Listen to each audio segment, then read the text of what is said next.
Hello, this is Tim Hellman. This is Trevor. And this is Movie Talk. Today we're going to review the movie My Life, directed by Nicolas Refn.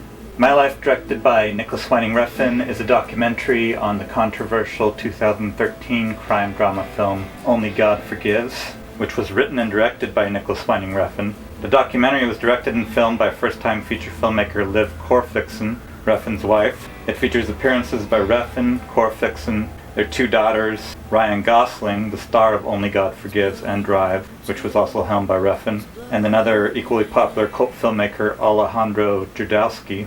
Refn previously appeared in the 2013 documentary film Jodorowsky's Dune. This documentary is only 60 minutes long, and it could have been a special feature on the Only God Forgives DVD, but I think it's a classic movie in its own right. Yeah, I thought it was really good. I liked it. It's definitely a movie kind of looking at the stress of like trying to follow up a hit. Yeah, trying to make art after you've become famous. Yeah.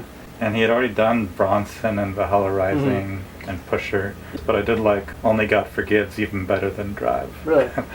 Yeah, I guess I was going to see Only God Forgives. I was afraid it might have been too similar to Drive, but it's not really that similar at all, actually. Yeah, I definitely want to see it. And that's one of the things he's always contemplating, is it going to be too similar to Drive, and he wants to make it different, and he did make a very different film. And they're always talking about how it's less commercial than Drive, so it's not going to be as popular. And it ended up being a divisive film. The critics were really split on it. Some critics hated it, some critics loved it. It was the same with movie fans too, and Drive was pretty popular with almost everyone. It wasn't that popular with the mainstream audience though, but all movie nerds pretty much liked it. Yeah, for like and all the critics liked it. Yeah, for more of an art movie, it was very popular for that. It got genre. like a C average when it came out in theaters, but that's because a lot of people were expecting a Fast and Furious type movie.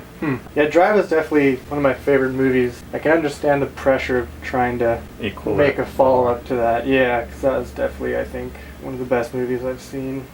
One of my favorite quotes in the movie is how he says, "You know you make great cinema when half the people love it and half the people hate it," and I kind of agree with that. It's nice to have stuff that almost everyone likes too, but I think when people are split, that's kind of great art. Yeah, I mean, that's even more great art. I wasn't sure if I agreed with that. Really?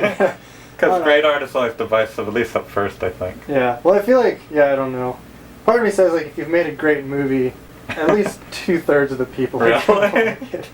And then they say people want to see themselves in movies, which is why I really like this movie, because I could really relate to his kind of mental illness and his stress about everything and his insecurities. Yeah, the director. Yeah, and it was really cool kind of, in every scene you can kind of imagine all this stuff going on in his head. He's always second guessing everything. Yeah, and I'm sure like he's making the movie the entire time, but one of the most interesting scenes is when he says that he thinks it's better than Drive, and then the very next scene he says it's not good enough, and he's all upset. Yeah. He's like completely flipped his opinion. Yeah. And then after Cannes, like the audience pretty much liked it at Cannes, so he's happy again. He was really caught up on what people were saying online, which I know a lot of celebrities don't pay attention to, but he obviously cared about what people thought about it, which is something that some people say you shouldn't care about. Yeah, I've heard a lot of people get caught up on negative reviews. I thought it was a really intimate movie, like it showed his struggles with his wife and everything. It was what people would call oversharing. Well, I think it's good for a documentary. But that's what I like about documentaries, is it is oversharing, and I think a lot of great art is oversharing. In any film, I think filmmakers use film and other arts to share their views and their opinions on things. And they can be really intimate. That's what I like about film, and that's what I use film for. Yeah, that's. And I also obviously use Facebook for that too. I don't know if Facebook is the best outlet for oversharing, which I do a lot of. I guess you're making art on Facebook. Yeah, that's the way I look. I'm not that's the way I look at it. I know you don't share a lot on Facebook. Yeah. You're not.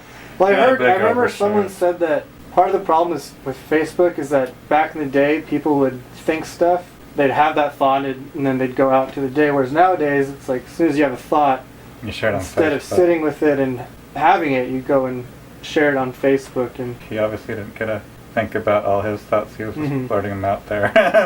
And he obviously didn't mind his wife putting them in the movie. I imagine it was probably kind of therapeutic for him as well. And it was interesting to see him relate to Ryan Gosling behind the scenes, because Ryan Gosling said almost nothing, which was the opposite of the director. He was really quiet and reclusive and you didn't get to know anything more about him. I just saw a great movie, his directorial debut, called Lost River, and that's really divisive with the critics and the public in a more negative light than Only God Forgives, because people are even more hateful towards it. I imagine if you're Ryan Gosling, trying to prove yourself after you've been an actor for so long, I'm sure that's... a pretty famous actor. That'd also be an interesting documentary. So what rating would you give this? I'd probably give it a 4.5.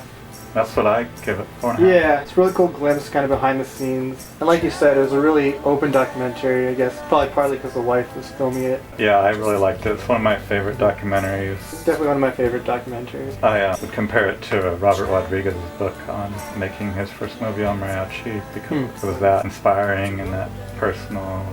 A great movie for people that love movies, I'd say. There's blood on the table.